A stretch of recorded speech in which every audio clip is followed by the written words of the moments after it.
Here at Ocean, we use bone marrow-derived stem cells. Bone marrow is the source of cell production in the body. Cells are produced in the bone marrow.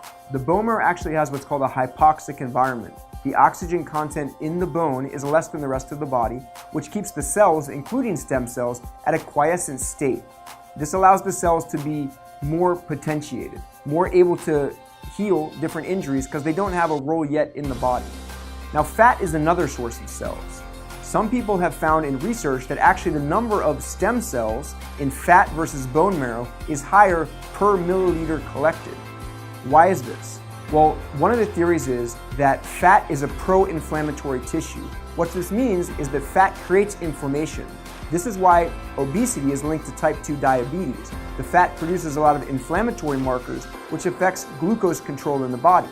So one of the theories is that the stem cells, they migrate from the bone marrow to the fat, they leave that hypoxic environment, they enter into the normal circulation of the body, and once they arrive in the fat, they act like immune cells to decrease the inflammation that's being produced by the fat. So these cells already have a role.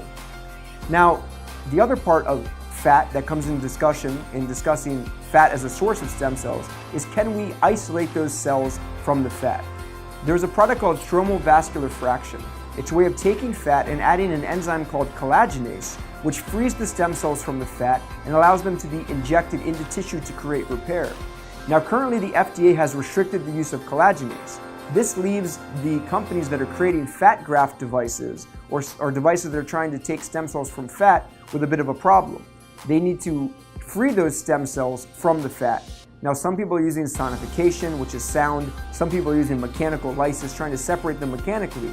But the bottom line is it's not as effective as the collagenase-based procedure, the stromal vascular fraction. So the products on the market right now, like lipogems, which currently got FDA approval, although there is stem cells in the fat that's being injected, the stem cells are not freed from the fat, therefore they cannot make contact with cells and act in a manner that is as potent and as effective as the cells that are extracted from bone marrow, which are free in solution, able to contact other cells and release signaling molecules to the injured tissue. Now, the third type of cells that we should talk about is umbilical blood. The debate is still out. Are there living cells in umbilical blood? Are there not?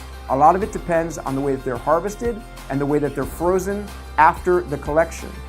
But again, here at Ocean, we use bone marrow-derived cells, tried and true. For many years, a lot of the research has been centered around bone marrow-derived cells as the good source of orthopedic stem cell procedures. And that's what we use here at Ocean Regenerative Medicine.